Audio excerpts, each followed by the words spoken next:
আল্লাহকে ভয় করি। সুবহানাল্লাহ বলেন। ও পয়গম্বর নবী আমার, আপনার উম্মতদেরকে আপনি জানায়া দেন তারা যেন মুত্তাকিনদেরকে ভালোবাসে, মুত্তাকিনদের সঙ্গে যেন তারা সম্পর্ক রাখে, ভালো মানুষের সঙ্গে যেন সম্পর্ক রাখে, খারাপ মানুষের সঙ্গে যেন তারা সম্পর্ক না রাখে। এটা কি আমার কথা না? আল্লাহ কোরআনের মধ্যে বলেছেন। আল্লাহ রাব্বুল আলামিন বলেন, ও দুনিয়ার মানুষ, যার সাথে যার মহব্বত হবে কাল কিয়ামতের কঠিন ময়দানে তার সঙ্গে তার হাসর হবে। আরে ছেলেদের মুসলমান, আমার আল্লাহ আমাদেরকে এত আদর করে বানাইছে, এত যত্ন করে আমার আল্লাহ আমাদেরকে বানাইছে।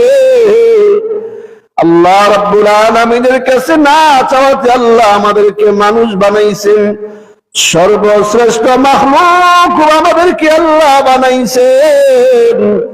ওই মানুষদেরকে আল্লাহ রাব্বুল আলামিন বলেন কারা শ্রেষ্ঠ জানেননি? শ্রেষ্ঠ মানুষ কারা? আল্লাহ রাব্বুল আলামিন কোরআনের আয়াতের মধ্যে বলেন, ইন্নাল্লাযীনা আমানু ওয়া আমিলুস সালিহাতি উলাইকা হুম খায়রুল বারিয়া। আল্লাহ রাব্বুল আলামিন বলেন, যারা ঈমান আনবে এবং নেক আমল করবে, উলাইকা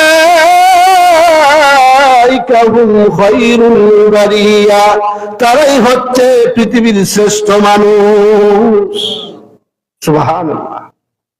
এই জন্য ভাই, আমরা যদি বন্ধু বানাইতে হয় একজন কোরআনে হাফেজকে বন্ধু বানাইব, বন্ধু যদি বানাইতে হয় একজন আলেমকে বন্ধু বানাইব, বন্ধু যদি বানাইতে হয় একজন নামাজীকে বন্ধু বানাইব, বন্ধু যদি বানাইতে হয়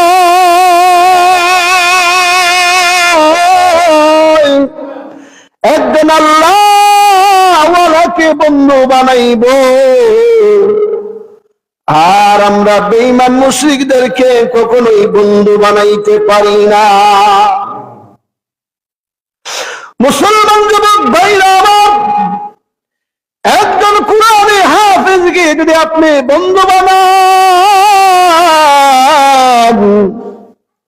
কাল কিয়ামতের কঠিন ময়দানে আপনি যখন আল্লাহর দরবারে পাকড়াও হয়ে যাবেন, আপনি যখন আল্লাহর আদালতে কিবরিয়াতে আপনি ধরা পড়ে যাবেন, ওই সময় কোরআনে হাফেজ আপনাকে সুপারিশ করে করে জান্নাতে নিয়ে যাবে। আল্লাহকে বলবে, মালিক আমার, তুমি তো বলেছো যারা কোরআনে হাফেজ হবে তারা জাহান্নামের সার্টিফিকেট প্রাপ্ত 10 জনকে তারা সুপারিশ করে করে জান্নাতে নিয়ে যাবে। আল্লাহ তোমার কথা গো মালিক, এই লোকটা আমার বন্ধু ছিল, দুনিয়ার মধ্যে আমার সঙ্গে খুব ভালো সম্পর্ক ছিল। আল্লাহ তোমার ওই বন্ধুকে, তোমার এই বান্দাকে, আমার বন্ধুকে তুমি আমার সঙ্গে জান্নাতে দিয়ে দাও। ওগো মালিক, আমি ততক্ষণ পর্যন্ত জান্নাতে যাব না ততক্ষণ পর্যন্ত আমার বন্ধুকে আমি না নিয়ে জান্নাতে যাব। তার মানে কি, ভালো মানুষদেরকে বন্ধু বানাইলে হাসরের কঠিন ময়দানে কামে আসবেনি। একজন আলেমকে যদি বন্ধু বানান, আল্লাহর পয়গম্বর নবী বলেন, আলেম হলো আমার ওয়ারিস, ইন্নাল উলামা ওয়ারাসাতুল আম্বিয়া। আল্লাহর পয়গম্বর নবী জানা দেন, উলামায়ে কেরাম হচ্ছে নবীগণের ওয়ারিস। সুবহানাল্লাহ বলেন। আল্লাহর পয়গম্বর নবী জানা দেন, উম্মত তোমাদের মধ্যে সর্বশ্রেষ্ঠ হচ্ছে উলামায়ে কেরাম। উম্মত রে, তাদের দিক নির্দেশনা অনুযায়ী তোমরা তোমাদের জীবনকে পরিচালনা করবে। তোমরা নবী পাইবা না, সাহাবী পাইবা না, কিন্তু আলেম তো পাইবা। আলেমরা কোরআন হাদিস শিক্ষা করে আলেম হয়, গরু রাখালি করতে যাইয়া আলেম হওয়া যায় না। ঠিক কিনা বলেন? মুসলমান ভাবা দিল আমার আল্লাহর পয়গম্বর নবীজি জানাবেন, যার সাথে যার মহব্বত তার সঙ্গে তার কিয়ামত। আবু জাহেলের মহব্বত আবু লাহাবের সঙ্গে, আবু জাহেলের মহব্বত আবু জাহেলের সঙ্গে, তারা দুইজন বন্ধু। দুইজন কি বন্ধু? যদি আবু জাহেল নবীকে বন্ধু বানাইতো তাহলে জান্নাতি হয়ে যেত রে। যদি আবু জাহেল আবু লাহাব যদি নবীকে বন্ধু বানাইতো জান্নাতি হয়ে যেত। কথা বলেন ঠিক কিনা? আল্লাহর পয়গম্বরের সাহাবী হযরত ওমর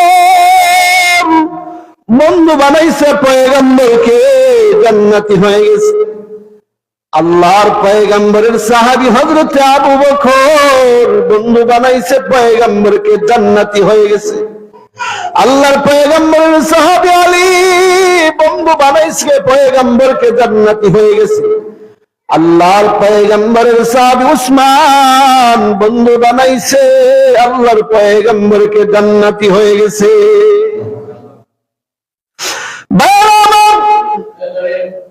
আল্লাহর পয়গম্বরের যুগে উতবা ইবনে আবু মুয়িত আল্লাহর পয়গম্বরকে বন্ধু বানাইছিল, কিন্তু তার কপালটা বড় খারাপ।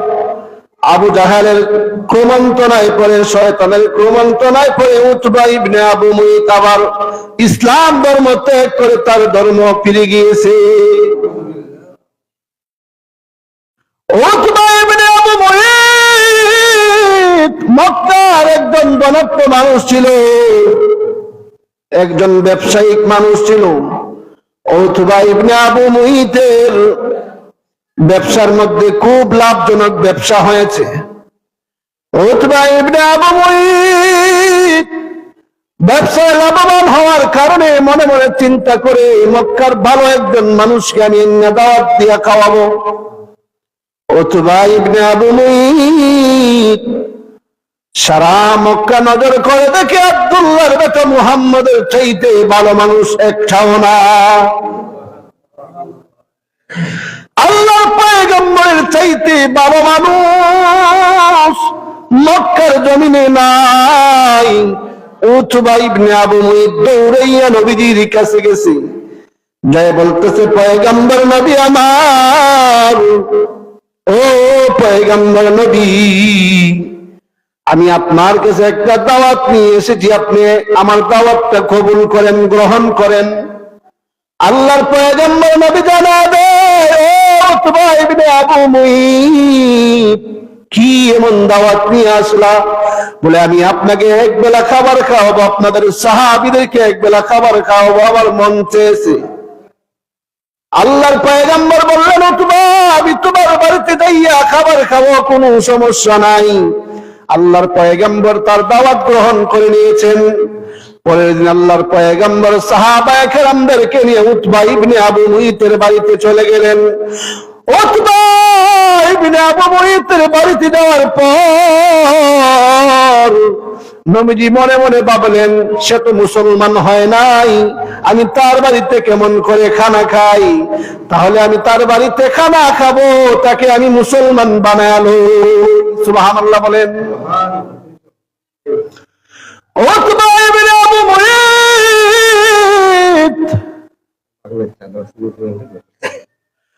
উতবা ইবনে আবু মুয়িত পয়গম্বর ডাক দেখো, উতবা রে, আমি তোমার বাড়িতে খানা খাইতে বলি এক শর্তে। নবীজি বললেন, উতবা রে, তুমি যদি আমার শর্ত মানো তাহলে আমি খানা খাবো, অন্যথায় চলে যাব। উতবা ইবনে আবু মুয়িত নজর করে দেখে, এখন যদি আমি নবীজির কথা না মানি তাহলে আবার বড় বদনাম হয়ে যাবে। কারো বাড়িতে যদি মেজবান যায়, মেহমান যদি যায়, মেহমান যদি না কে চলে আসে তাহলে বদনাম হয় কি হয় না? হয়। আল্লাহর পয়গম্বর মেহমান হয়ে উতবা ইবনে আবু মুয়িতের বাড়িতে গেলেন। কথাগুলো ভালো করে দিলের কান লাগায়া শুনবেন, মনোযোগ সহকারে শুনবেন। উতবা ইবনে আবু মুঈতকে নবীজি বললেন, ও উতবা, তোমার বাড়িতে আমি খাবার খাইতে পারি, কিন্তু একটা শর্ত আছে। কি শর্ত গো নবীজি? বলে, তুমি যদি কালিমা পড়ে মুসলমান হও, তাহলে আমি তোমার বাড়িতে খাবার খাবো। উতবা ইবনে আবু মুঈত আল্লাহর পয়গম্বরকে বলে, হ্যাঁ নবীজি, আমি কালিমা পড়বো, কোনো সমস্যা নাই। আল্লাহর পয়গম্বর খুশি হইয়া উতবা ইবনে আবু মুঈতকে বললেন, লা ইলাহা ইল্লাল্লাহু মুহাম্মাদুর রাসূলুল্লাহ।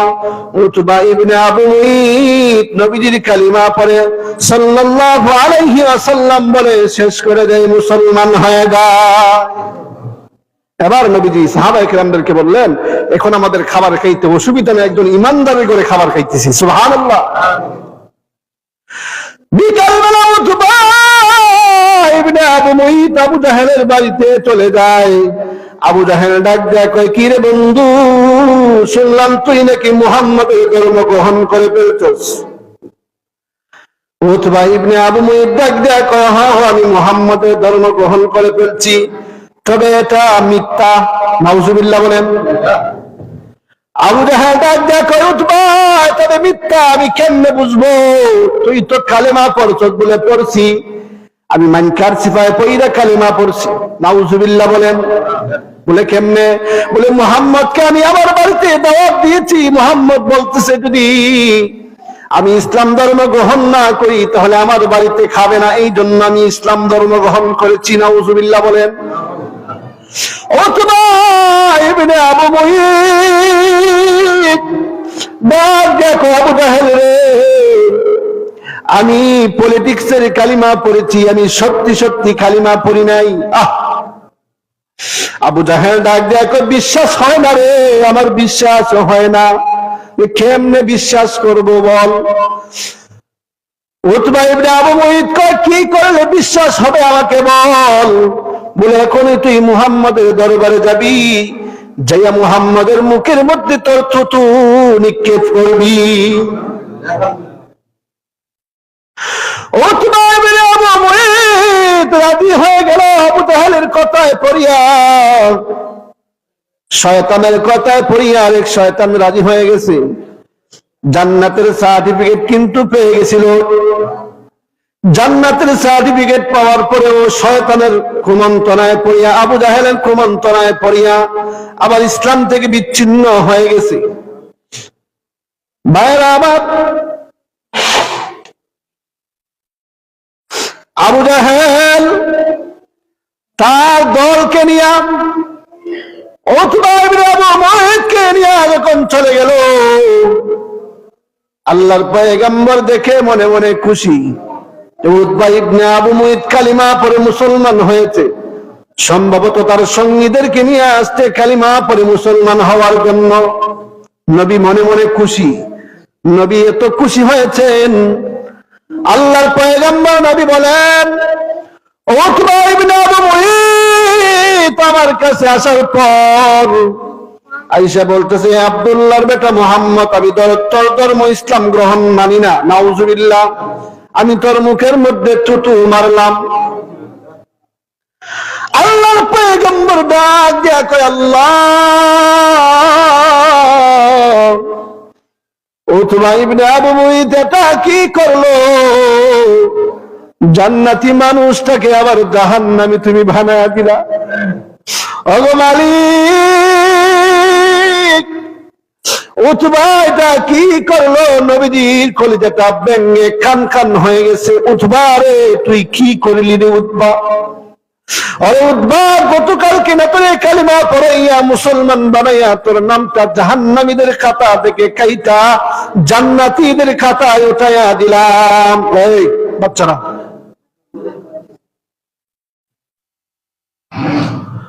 উতবা ইবনে আবু মুঈত, কি করলি রে, কি করলি? তুই কেন আমার কালিমা ফিরাইয়া দিলি?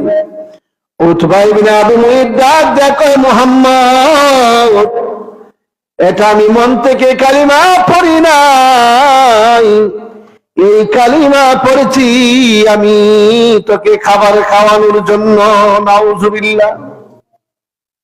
আল্লাহর নবী বলেন, কিয়ামতের কঠিন ময়দানে উতবা ইবনে আবু মুঈত নিজের আঙ্গুলগুলা কামড়াবে, আফসোস করতে থাকবে, আহারে কেন মুহাম্মদকে বন্ধু বানাইলাম না, আহারে আমি কেন মুহাম্মদকে বন্ধু বানাইলাম না, কেন আবু জাহেলকে বন্ধু বানাইলাম, আবু জাহেলের কথায় পড়িয়া কেন মুহাম্মদের মুখের মধ্যে থুতু মারলাম। হাতগুলা কামড়াতে থাকবে আর আফসোস করতে থাকবে। ওই দিন আফসোস করলে কোনো লাভ হবে না, ঠিক কিনা বলেন? আল্লাহর পয়গম্বরের সঙ্গে বেয়াদবি করেছে উতবা ইবনে আবু মুঈত। কার কথায়? আবু জাহেলের কথায়। ওই আবু জাহেল নবীকে এত কষ্ট দিয়েছে রে, তাইফের ছোট ছোট বাচ্চাদেরকে আল্লাহর পয়গম্বরের পিছনে লেলায় দিয়েছে।